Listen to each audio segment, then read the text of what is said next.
출애굽기 23장 14절에서 또 19절 그리고 신명기 16장의 말씀을 가지고 또 맥추절을 지키라라는 말씀을 함께 나누겠습니다. 자, 우리 옆에 PPT를 조금 넘겨주실래요? 자, 한번 질문합니다. 오늘 절기니까 절기에 관한 질문을 여러분에게 한번 하겠습니다. 자, 첫 번째 질문. 자, 우리나라의 3대 명절은 무엇입니까? 예? 세 개 있죠? 자, 세 개가 무엇인가 하면 설날, 자, 그 다음에 단오, 그 다음에 추석입니다. 설날은 새 첫날을 기념하고요. 또 단오는 여름을 맞기 전에 모내기를 끝내고 풍년을 기원하는 그러한 날입니다. 그리고 추석은 가을 추수를 끝내고 수확의 그 기쁨을 나누는 축제와 같은 그러한 절기입니다. 그래서 요 세 개의 절기를 우리 민족은요 잘 이렇게 지키고 있습니다. 또 질문합니다. 자, 우리나라에 4대 국경절이 있습니다. 4대 국경절이 뭘까요? 자, 3.1절, 그 다음에 제헌절, 광복절, 개천절입니다. 3.1절은 여러분께서 잘 알겠지만 1919년 몇 월 며칠입니까? 3월 1일입니다. 3월 1일 일제 식민지 지배에 항거하면서 온 우리 국민들이 독립 만세를 부르짖고 독립을 염원했던 날을 우리가 또 기념하는 날입니다. 제헌절은 1948년 7월 17일 우리 대한민국 헌법이 제정되고 공포된 것을 기념하는 또 절기고요. 또 광복절은요? 몇 년도일까요?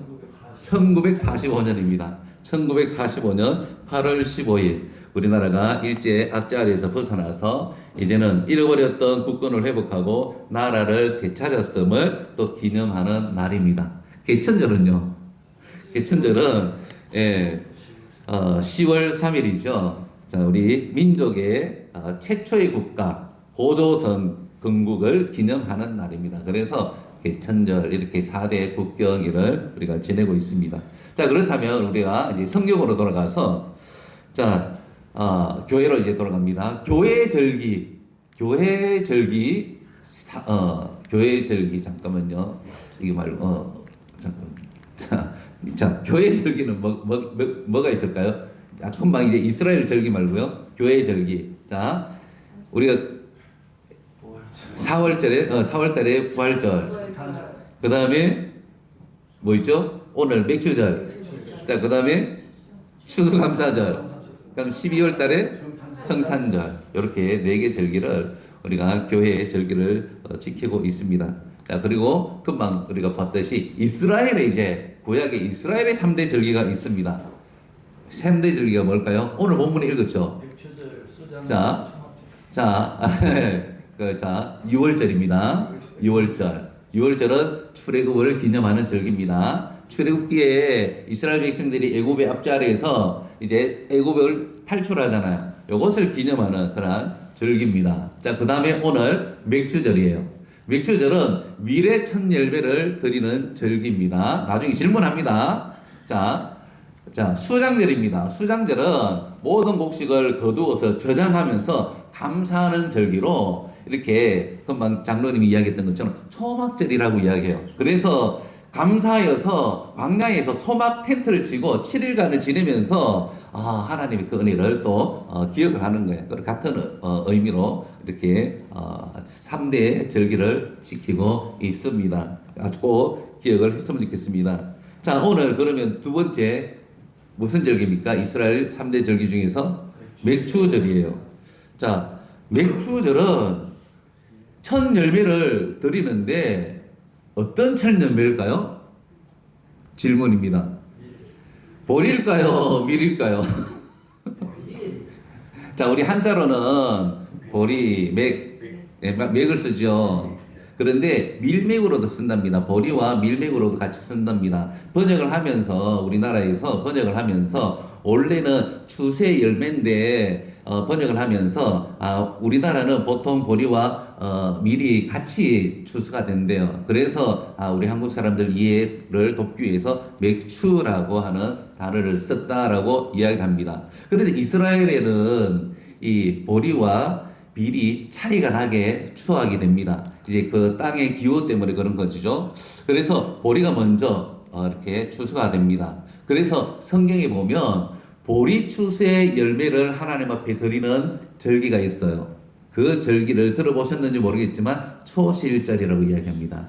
처음 열매를 하나님 앞에 드리는 보리의 열매를 드리는 날을 기념하는 것을, 그래서 그때가 약 6월절쯤에 하나님 앞에 드리는 절기.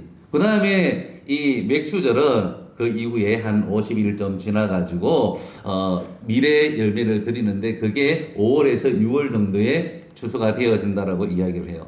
그래서 이 미래 열매를 드리는 절기가 맥추절입니다. 그래서 이 의미를 꼭 기억을 하셨으면 좋겠습니다.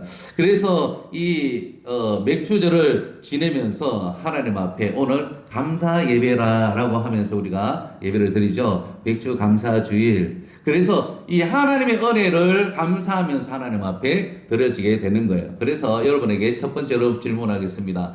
왜 우리가 맥주절을 지키라고 성경은 하나님은 우리에게 말씀하는가라는 거죠. 16절을 보니까 맥추절을 지켜라. 같이 읽겠습니다. 이는 내가 수고하여 밭에 뿌린 것에 첫 열매를 거둠이니라. 아멘.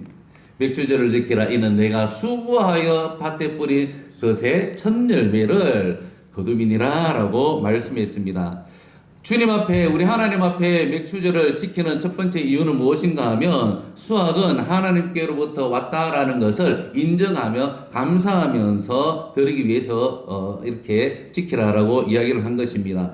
왜 그렇습니까? 하나님께서 이른 비를 주시고 늦은 비를 주시고 또한 햇빛을 주시고 열매를 맺게 하시는 분이 누구입니까? 하나님입니다. 그래서 그 하나님 앞에 첫 열매 거둘 수 있음에 감사하면서 하나님의 은혜를 기억하라는 겁니다. 따라서 하겠습니다. 하나님의 은혜를 기억하자. 아멘. 하나님의 은혜를 잊지 않아야 됩니다. 오늘 우리가 신앙하면서 우리에게 베풀어 주신 은혜, 구원의 은혜, 또한 우리를 돌보시고 또한 책임지시고 공급하시는 하나님의 은혜, 이 하나님의 은혜를 잃어버리면 안 돼요. 인간적으로도 우리가 은혜를 입고 하면 보답을 하잖아요. 어제 제가 주일을 준비하는데 제자가 찾아왔어요. 제자가 찾아왔는데 빈손으로 안 왔어요.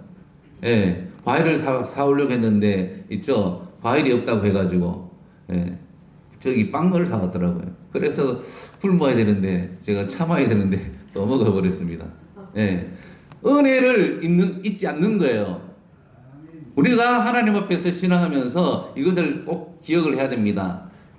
뿌린 것에 대하여서 못 거둘 수도 있잖아요. 그런데 거둘 수 있는 그 열매를 허락하신 하나님, 그 하나님의 그 은혜를 꼭 기억을 해야 된다는 겁니다.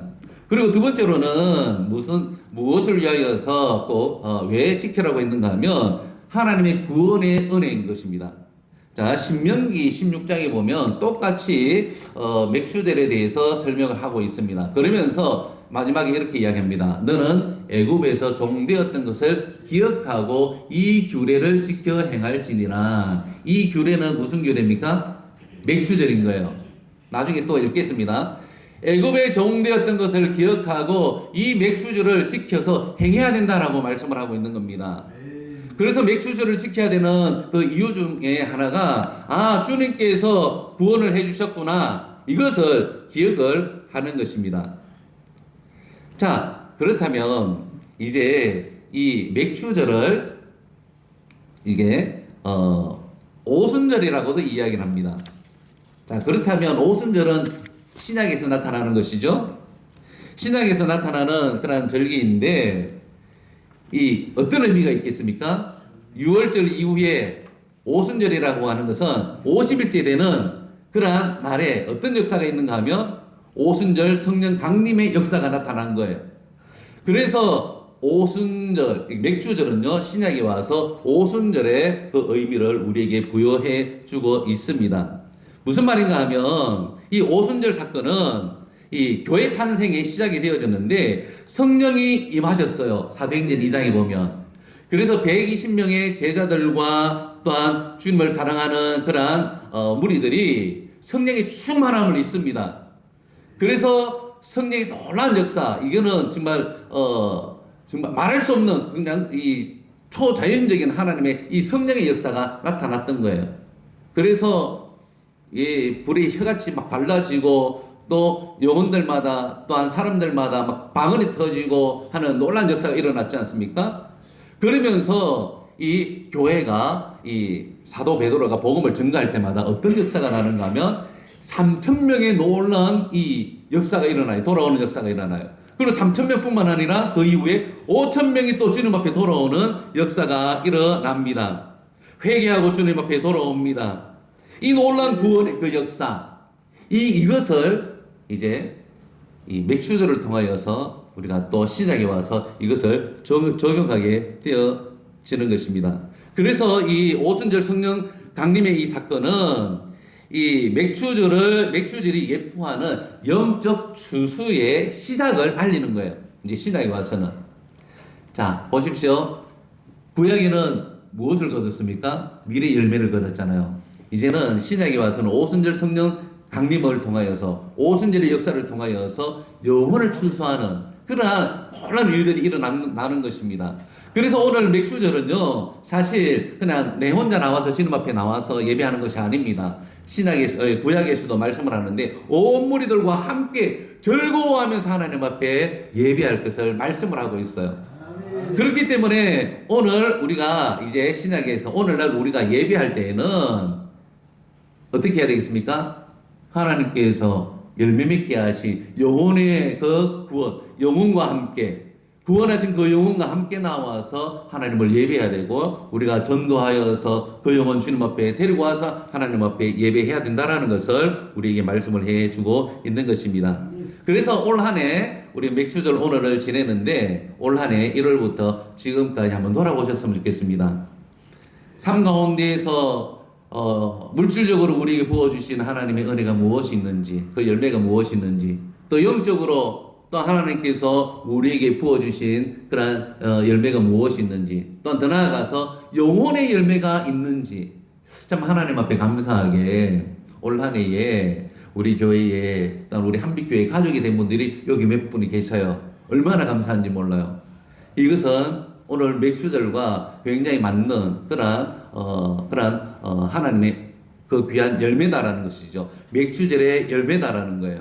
오순절의 그 열매로 하나님 앞에 그 추수한 그 영혼과 함께 하나님 앞에 예배하고 교회가 든든하게 세워지게 된 것이 얼마나 하나님 앞에 감사드리는지 앞으로 우리가 또 삶을 살아가면서 영혼 추수하여 하나님 앞에 예배할 수 있는, 함께 예배할 수 있는 은혜가 우리에게 있어야 될 줄 믿습니다. 그리고 더 나아가서 우리에게 베풀어 주신 이 또한 그 은혜도 기억하면서 하나님 앞에 나아가야 하는 것입니다. 자, 그렇다면 자, 성경에서 자, 한번 보실래요? 자, 한번 읽겠습니다. 시작. 구약의 맥추절이 하나님께 첫 곡식을 드리는 추세의 절기였다면 신약의 오순절에는 성령께서 역사하심으로 구원받은 사람들이 하나님께 드려지는 첫 영적 추수의 열매가 되었다는 것입니다. 아멘. 이해가 되셨죠?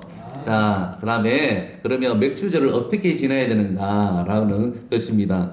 성경에 보니까 이렇게 말씀을 해요. 19절에 오늘 본문이죠. 한번 읽겠습니다. 시작. 내 토지에서 처음 거둔 열매에 가장 좋은 것을 가져다가 너의 하나님 여호와의 전에 드릴지니라. 아멘. 여기 19절에서는 처음 거둔 열매에 무엇을요? 가장 좋은 것을 가져다가 너의 하나님 여호와의 전에 드릴지니라 라고 말씀을 하고 있습니다. 여러분 꼭 기억하시길 바랍니다. 자, 여기 또 이제 신명기에 보니까 한번 10절부터 11절 읽겠습니다. 자, 시작. 내 하나님 여호와 앞에 77절을 지키되 내 하나님 여호와께서 내게 복을 주신 대로 내 힘을 헤아려 자원하는 예물을 드리고 너와 내 자녀와 노비와 내 성중에 있는 레위인과 및 내 중에 있는 객과 고아와 과부와 함께 내 하나님 여호와께서 자기의 이름을 주시려고 택하신 곳에서 내 하나님 여호와 앞에서 즐거워할지니라. 아멘.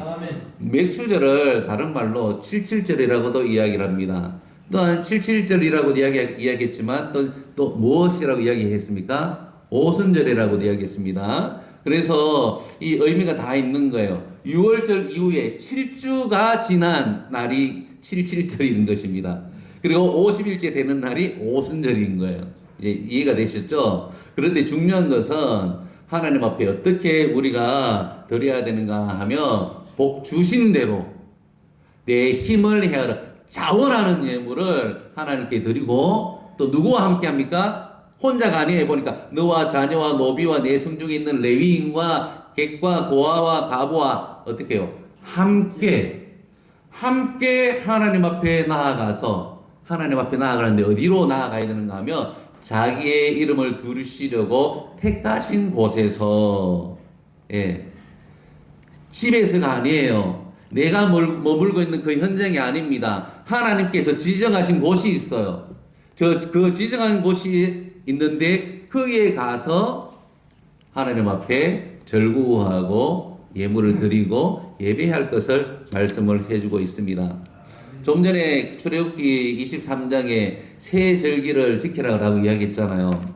여기 보니까 3번 내 절기를 지킬지니라 라고 이야기했는데 3번 안에는 어떤 의미가 있는가 하면 3번의 걸음을 이야기를 해요. 그러면 이 의미 안에는 무엇을 이야기하는가 하면 내가 있는 그곳에서가 아니라 하나님께서 있는 그곳으로 걸어가서 그곳에서 예배해라. 그곳에서 절기를 지켜라 라고 이야기를 하는 겁니다. 그런데 자세하게 말씀을 해주고 있잖아요. 내 이름이 자기의 이름을 두시로 택하신 곳에서. 그래서 광야 생활을 했을 때에는 하나님께서 택하신 곳이 어디입니까? 성막이죠. 자, 그러면 이제 정착했을 때는요, 가나안 땅에서도 마찬가지 이제 성막에서 했죠. 이제 성전이 지어졌을 때에는 바로 성전에서 예배를 드리는 거예요.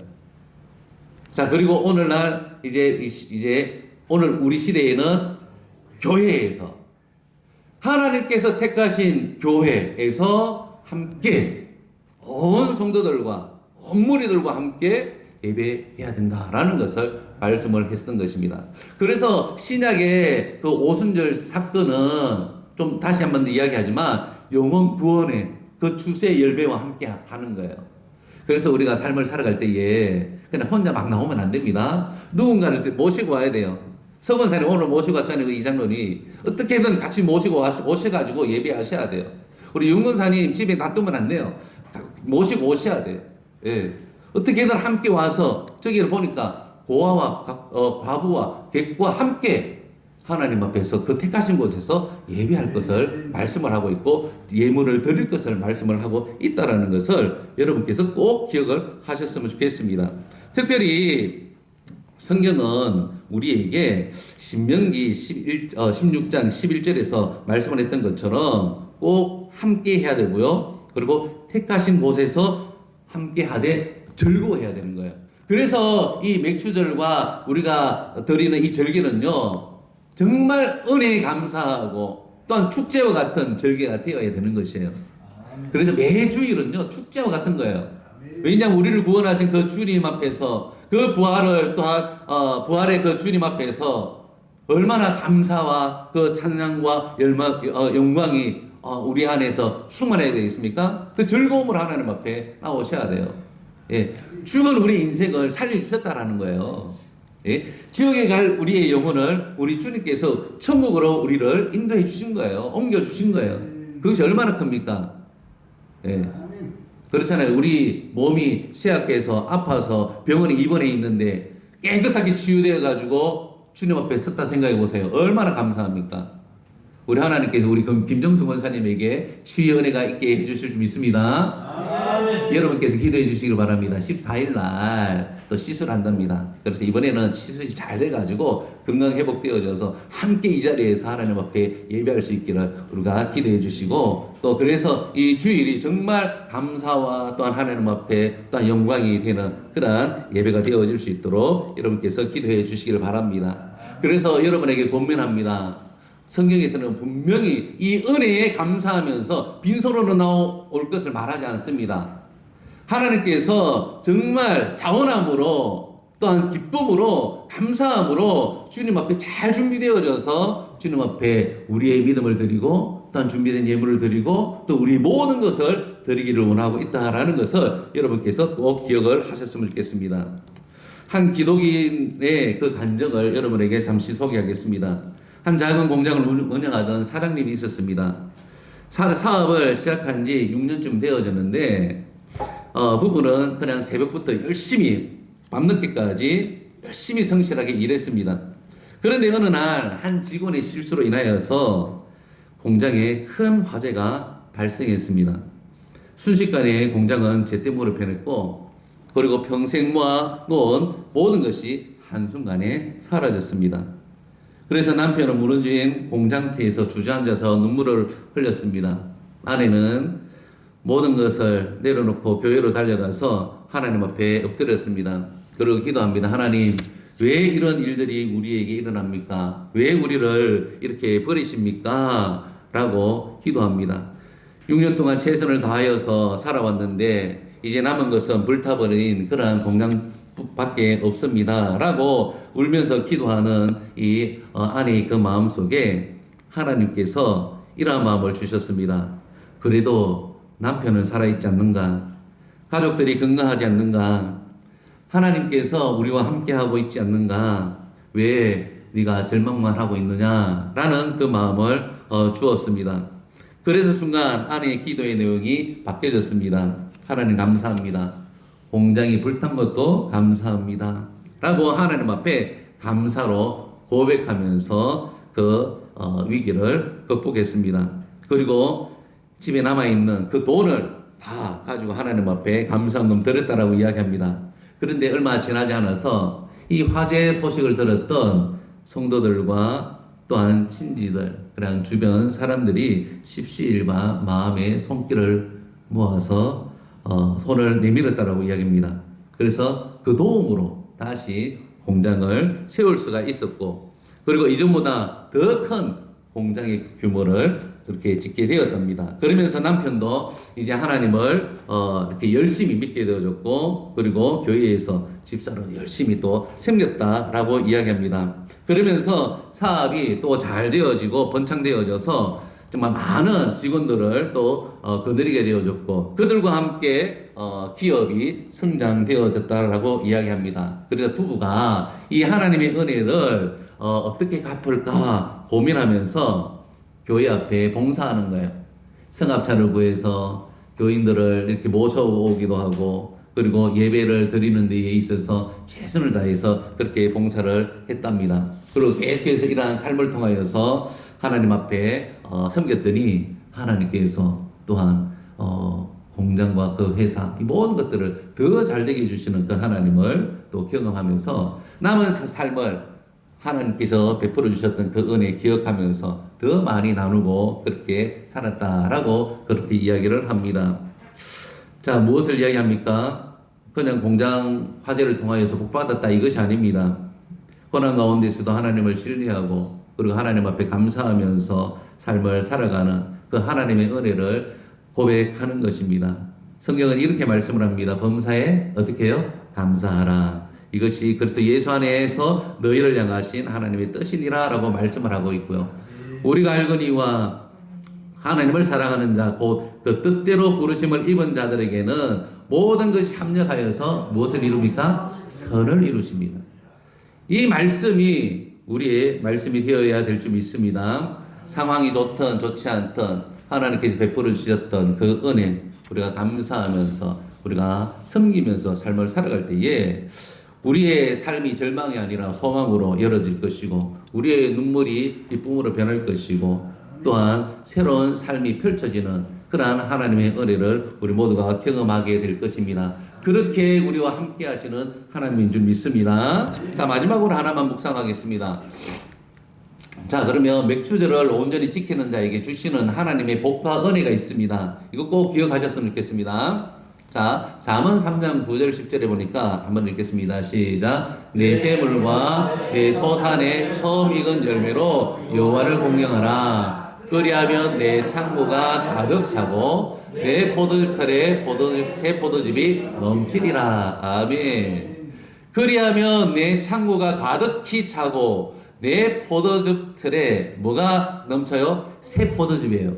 이것은 무엇을 이야기하는가 하면 재물의 복을 하나님께서 약속하는 겁니다. 여러분께서 돈 벌기를 원하고 성공하기를 원합니까? 그러면 성경 말씀대로 재물과 소산의 처음 익은 열매로 하나님 앞에 드려보시기를 바랍니다. 그러면 하나님께서 반드시 은혜를 주시고 재물의 복을 주십니다. 심는 대로 거두십니다. 하나님께서 물질로 심으면 하나님께서 물질로 갚아주셔요. 그렇기 때문에 우리가 부하게 또 넉넉하게 살려고 하면 정말 하나님을 잘 공경하고 신앙생활 잘하면서 말씀대로 삶을 살아가야 될 줄 믿습니다. 그리고 출애굽기 34장에도 77절이죠. 그리고 맥주의 초실절인데 이것은 무슨 말인가 하면 미래 추수의 열매를 이야기하는 겁니다. 미래 추수의 열매를 지키라라고 하는 거예요. 그래서 초실절이라고 해서 아까 전에 이야기했던 이 보리를 거두는 그 절기하고는 다른 거예요. 자, 77절 읽겠습니다. 시작. 곧 맥주의 초실절을 지키고 새말에는 수장절을 지키라.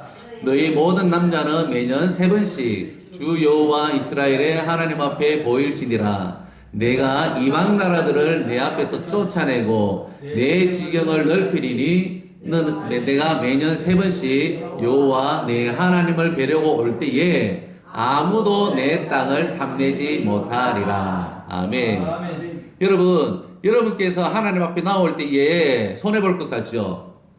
예? 세상 사람들은 열심히 일하고 애를 쓰고 또 그렇게 하는데 우리는 주님 앞에 예배할 때에 그렇게 하지 못하지 않습니까? 모든 것을 멈추고 나오지 않습니까? 그런데 성경에는요, 주님 앞에 나올 때에 하나님께서 어떻게 역사하시고 어떻게 우리에게 은혜를 주시는지 말씀을 하시는데 성경에 보니까 이방 나라들을 내 앞에서 쫓아내고 라고 말씀을 합니다. 이것은 무엇입니까? 성립케 하겠다라는 거예요. 우리가 예배하여도 하나님 앞에 나와서 정말 신령과 진정으로 주님 앞에 나와서 우리가 이 예배를 드려도 하나님께서 우리를 지키시고 승리케 해주신다라는 거예요. 누구를 보내겠습니까? 하나님께서 천사들을 보내가지고 세상 이 원수들을 그리고 세상 경쟁하는 모든 것들을 다 물리쳐서 승리케 해주신다는 약속입니다. 믿으시길 바랍니다. 그리고 내 지경이 넓히리라는 말이 뭡니까? 지경이 넓혀진대요. 예, 한 평에서 10평이 되고 10평에서 100평이 된답니다. 번성하게 된다라는 거예요. 쉽게 얘기해서. 지경이 넓혀지는 은혜가 여러분에게 있기를 바랍니다. 예, 우리 교회가 번성의 은혜가 있기를 축복합니다. 자, 그리고 보니까 아무도 내 땅을 탐내지 못하리라 라고 말씀을 해요. 이것은 어떤 복입니까? 보호의 복입니다. 하나님께서 우리를 보호해 준다라는 거예요. 내 땅을 어느 누구도 탐내지 못하도록 지키시고 보호하신다라는 거예요. 자, 그래서 예배하면 손해입니까? 오히려 우리에게 유익입니까? 하나님 앞에 드릴 때에 손해입니까? 이게 무익한 겁니까? 손해가 아닙니다. 무익한 것이 아니에요. 오히려 하나님 앞에 내가 예배하고 제물을 드리고 우리의 삶을 드릴 때에 하나님께서 우리에게 정말 갑절로 부어주시는 그 재물의 복과 승리의 복과 번성의 복과 보호의 복이 우리에게 있음을 믿으시길 바랍니다. 예, 그렇다고 그게 아닙니다. 우리가 교회 다니면 다 잘 되는 것이 아니에요. 하나님께서 이 약속의 말씀대로 때를 따라서 우리에게 번성하게 하시고 또 필요에 그만큼 우리에게 은혜를 주시는 우리 하나님인 줄 여러분께서 믿으셔야 될 줄 믿습니다. 자, 그래서 오늘 맥주절을 지키라라고 하는 그 말씀을 우리는 들었습니다. 하나님께서 우리에게 베풀어 주신 은혜 우리가 꼭 기억을 하셨으면 좋겠고 또 더 나아가서 이 질문을 우리가 좀 마음속에 새겼으면 좋겠습니다. 우리는 예수님에게 어떤 존재인가? 네, 여러분은 우리 주님 앞에 어떤 존재인가? 그리고 주님께서는 우리를 어떤 존재로 보실까? 한번 질문을 던지면서 하나님 앞에 또 우리 모습을 좀 돌아보기를 원하고 무엇보다도 우리는요 세상에 무엇으로도 바꿀 수 없는 주님께서 핏값으로 우리를 대속하셔서 우리를 자녀 삼아 주시고 세상은 우리를 상품으로 여기지만 하나님은 우리 주님은 우리를 가장 값진 작품으로 보시기 때문에 우리를 복되다라고 이야기합니다. 그래서 세상 사람들은 여러분을 뭐로 본다고요? 상품으로 봐요. 이 가치가 있나 없나. 그래가지고 가치가 없으면 그냥 버려요. 그런데 우리 주님은 우리를 상품으로 보는 게 아니에요. 작품으로 보는 거예요. 그래서 한 사람 한 사람이 너무나 귀한 거예요. 그래서 우리를 축복하시고 보호하시고 때를 따라 돕는 은혜를 주셔서 우리를 은혜 가운데 살게 하시는 겁니다. 그래서 여러분은 둘도 셋도 없는 가장 소중한 그러한 하나님의 자녀임을 믿으시고 우리가 앞으로 이제 남은 우리 인생 하나님 앞에 즐겁게 예배하시고 즐겁게 또 신앙하시면서 하나님께서 주시는 그 은혜 마음껏 누리시는 우리 함께 모든 성도님들 되시기를 예수님의 이름으로 축복합니다. 기도하겠습니다.